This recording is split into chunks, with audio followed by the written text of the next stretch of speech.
So we have a bit of a news roundup today. I don't really have a video idea, so we're just gonna go ahead and talk about the new stuff. Gamma 1 and Gamma 2 LR. Looks immaculate. I love it. LR Beast Gohan. Apparently it's presumed that Orange Piccolo is the unit super attack. I mean, it starts off as Beast Gohan as SSR. That looks so goddamn good. And the TUR, of course, is him kicking the shit out of Cell Max. And then the LR, look at that special beam cannon. That looks so fire, bro. I love it. I absolutely love it. We got an LR Gamma 1 and Gamma 2, as well as an LR Beast Gohan, but of course a unit super attack Orange Piccolo. Of course, that is presumed. That looks so goddamn good. I gotta say, W, and W. I'm not mad there's no Cell Max, to be honest. It's okay. I'm not mad at it at all. And we also have a Blue Kaioken Goku and Evolution Blue Vegeta Easy A. So the OG LR Blue Boys are getting their Easy A. That is, honestly, was it really obvious? I mean, they did have them on the banners. Well, the banner. They had it on, whose banner were they on?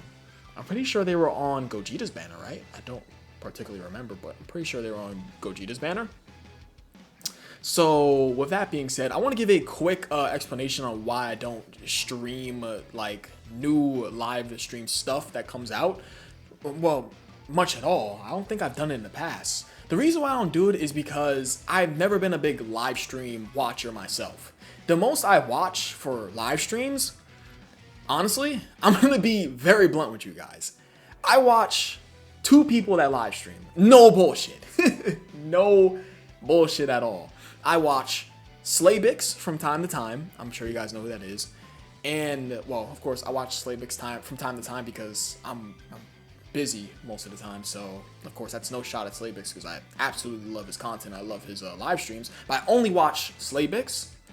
And I only watch Sir Tag CR. Of course, that's a Clash Royale YouTuber. Come on, guys. I watch two live streamers. Two! That's if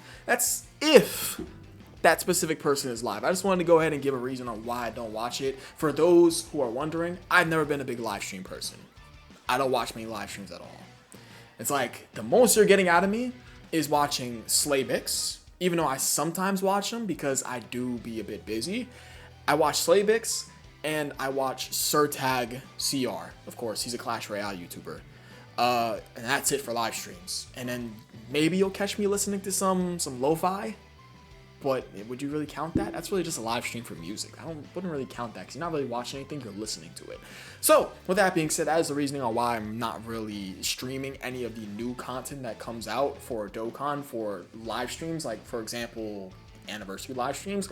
Didn't stream part 1, didn't stream part 2. Guys, you guys know what I was doing when part 1 was being streamed? I was sleeping. No bullshit.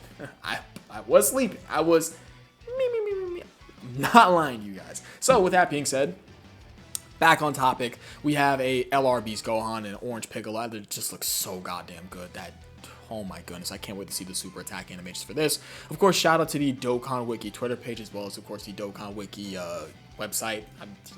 This is my most used website, far and away. Like, this is my most used website, 100%. Like, if this website doesn't load, I go over to the other Dokkan Wikis that I have, like this one and, where is it? This one right over here. So I use 3 Dokkan Wikis. So if this one fails, I use this one. And if this one fails, which it rarely ever does, then I use this one. So with that being said, let's go ahead and talk about the Blue Kaioken Goku and Evolution Blue Vegeta. Well, OG LR Blue Boys Easy A. Let's go and start out with them. So they're Easy A. So they are All Out Struggle or Join Forces 3 key and 170% the stats. So the leader skill does make sense because previously in their pre-Easy A, they give 3 key and 150% the stats to their 2 respective categories. So they give them an additional 20% stats boost to their Easy A, of course, for their leader skill. So, so the only things that change in their for their 12 and 18 key super attack effects is them lowering defense on their 12 key. Yeah. Them lowering defense on their 12 key and them getting 100% attack and defense and greatly lowering attack and defense. That's good. So they're 12 key. The only thing that changes is them lowering defense. So they pretty much have the same 12 key from the pre-EZA to their post-EZA. But of course, lowering defense, which is obviously pretty goddamn useless. But nonetheless, their 12 key is very powerful because they're lowering attack and gaining 50% attack and defense one turn. And the 18 key, they're getting 100% attack and defense one turn. That's a huge jump. And they greatly lower attack and defense. So that's pretty goddamn good. If I'm being honest, a unit like this, better yet, I'm not going to say that. They have a great 12 and 18 key super attack effects. They really do. Okay, so they're passive. They start out with 4 key and 170% attack and defense baseline.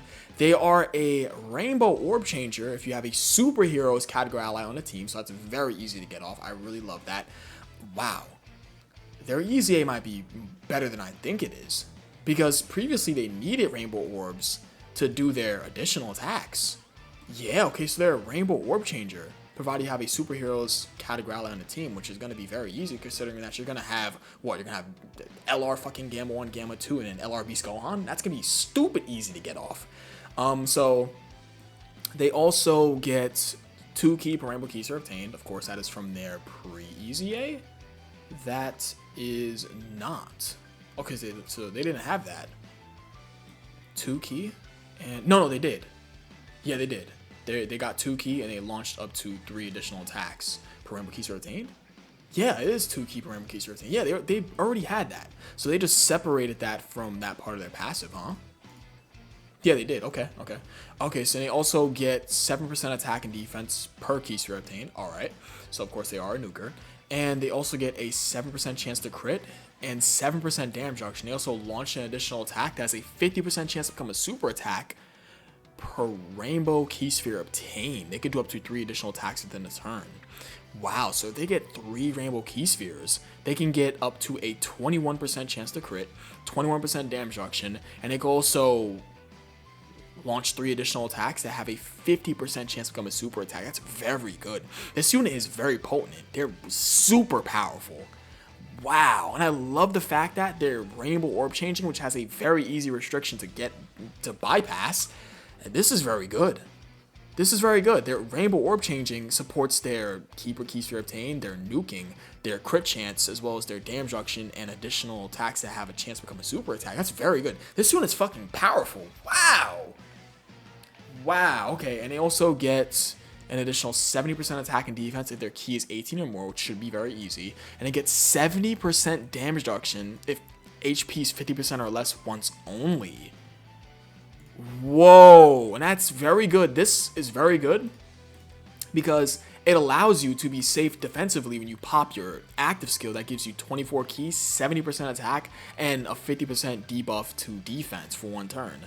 So this debuff to defense does not matter because when you're below the 50% or less HP threshold, you're going to have 70% damage reduction while being able to do up to 5 supers with a 21% chance to crit with 21% damage reduction, being rainbow keys, keeper rainbow keys are obtained, 2 keeper rainbow keys are obtained to be exact, while nuking. This unit is very strong. You know what's crazy? They really needed this rainbow orb changing ability, but they went bananas with this. This EZA is like fucking insane, bro. And you know what the crazy thing is? You can sit LR STR UI Goku right next to them, and they just pair up so well because, of course, he's a superheroes category ally. That'll link relatively well with them, right? Bro, this dude is fucking broken. God damn. Oh my god. What the fuck? Are they better than... They're not better than Broly, Chile, and Lemmo, no? No. They're not better than Broly, Chile, and Lemmo, STR, UI, Goku, right? They're certainly top 3. Hell yeah! They're top 3. They're top 3 LR EZA. Wow, they're a top 3 LR. They're so fucking good. Wow, they're so... I love this unit. Because the cohesion is working. They're a rainbow orb changer that supports their keeper keys to obtain, their nuking ability, their crit chance and damage reduction, and additional super attack chance build. This is so good. And then they get damage reduction on the turn where you pop their active skill. Beautiful design. No complaints. I have zero complaints with this unit. The only real complaint you can say is that the Rainbow Orb changing could screw you over. But the thing is that you can say the same thing for many orb changing units. Orb changing units really require luck, right? This is a gacha game, so it does make sense. They're very fucking powerful. Top 3 LR UZA, for sure. Now, I want to go ahead and talk about Feet Beerus, Pajama Beerus, excuse me. We're going to talk about Pajama Beerus real quick because I completely forgot to talk about his awakening, because he does use his active skill. He awakens from his slumber, 5th turn from start of battle. I was too caught up in laughing at him and his feet and his name. He has a cool card art, by the way. I don't have a foot fetish. I just want to say that right now for the record. I saw a meme on Twitter. Is it possible I could bring it up? Where is it? Where is it? I could have sworn. Oh no.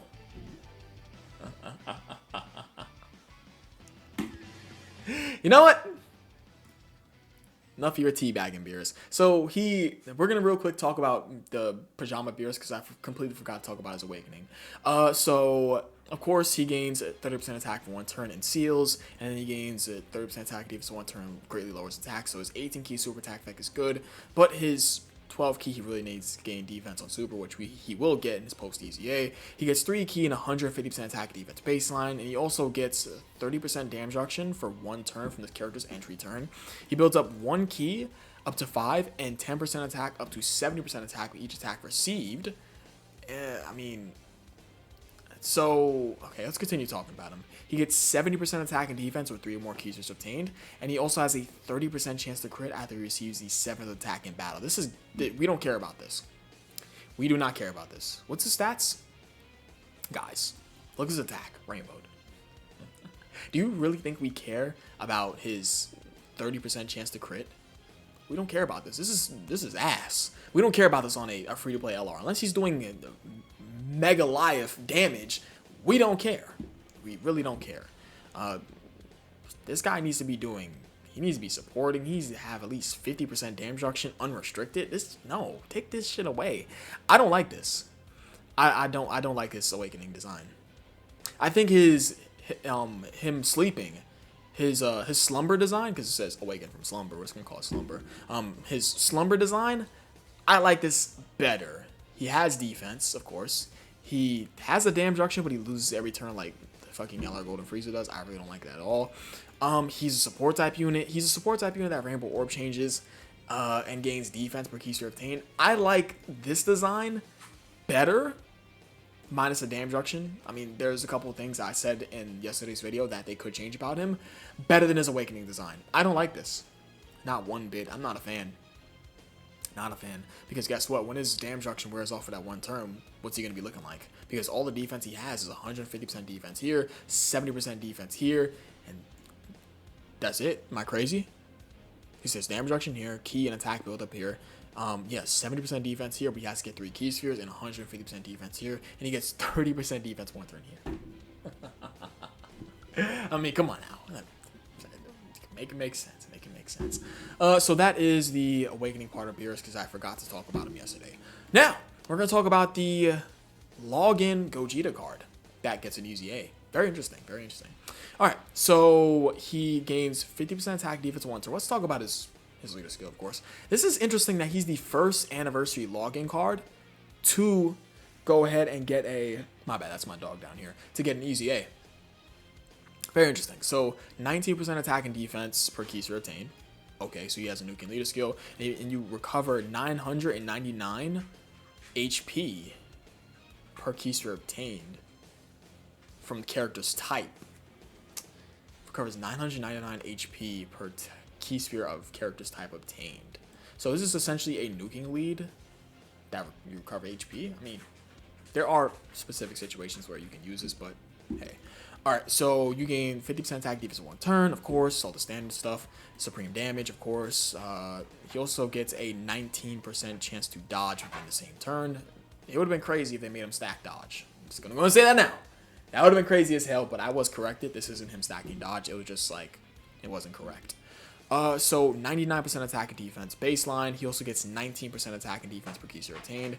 He also gets an additional 9% attack and defense when attacking per key sphere attained when there's another superheroes or movie heroes category ally attack in the same turn. And he's also effective against all types with 5 or more key spheres obtained. He does a guaranteed crit when 9 or more key spheres obtained. So he's just a little fun, easy A card. Nothing more to say here. He can be effective against all types. You get 5, 9 key spheres. You get a guaranteed crit with him. He can have up to how much? That's 28% attack and defense per key sphere obtained. You can get him like a little funny, haha. He does like a 10 million attack stat, I guess. I don't have much to say about this guy. Just a little fun, easy A login card. Anyways, this Frieza. Super Boss is 3 key and 50% stats, and he also gains 30% attack for 1 turn, so his super attack effect is obviously ass, but do keep in mind that this is his pre-easy A palette. Same would go for this guy. This is pre-easy A palette. Dokkan. He needs, you need to flip the script on this Beerus. That's all I gotta say. For his Awakening, flip the script. The same thing was, I like this. There are some things that need to be changed, though. Anyways, over to Frieza. 2 key and 8% stats. Okay, so that's his start turn attack defense above 2 key and 80% attack defense baseline. And he also gets additional 20% attack and defense, up to 80% attack and defense with each attack performed. I do like that. Super Bosses categorize 2 key, so that's of course going to turn into 2 key and 30% attack and defense. He also launches additional attack as a 50% just come a super attack when your HP is 50% or more. When he does gain defense on super in his post easy, that's going to be very helpful. And he foresees enemy super attacks when you're going up against a pure Saiyans or movie heroes category enemy. I like this. This is a very powerful ability to give to a free-to-play card. This is very powerful. Now, granted, would I would have rathered Dokkan change this? Well, you know what the funny thing is about foreseeing super attacks? In some cases, you see your death. But in other cases, it's inside a spot where you want it to be, so you just put your defensive unit in front of it, he walls it out, and you win. Foreseeing super attacks is a strong ability, but I can't even lie. A good amount of the times, you don't got any items, you didn't build up a specific character enough, that's your death. I gotta go ahead and cut it that way with you guys. I love that he has a strong ability inside his passive for a free-to-play unit.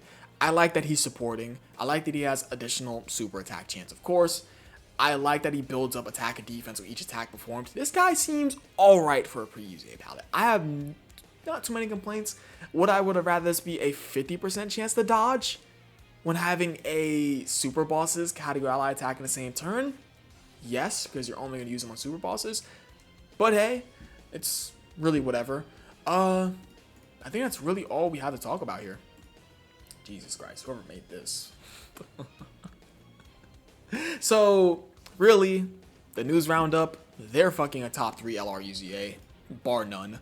Dokkan, you need to go in the kitchen. You got you gotta stir the pot with this unit. You do. You're okay. Although Dokkan could have gave you a 50% chance to dodge, or hell, a bare minimum 30% chance to dodge. That wouldn't have hurt, right? Because then you just build him full dodge. You're gonna look at me seriously and say you didn't build this unit full dodge? I'm not even a fan of defensive units. I'm not a defensive guy. I love offense.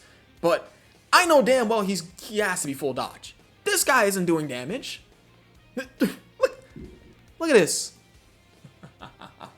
Oh, that's just something I don't know about. He has something he's doing that I don't know about. And then this guy's just a fun little card. He's just haha damage, right? But yeah, I think that is really about it. We'll leave off on feet beers. I appreciate you guys for watching. You guys are the best. I'll catch you guys next time. I love you all. Please consider giving a like on the video. Peace.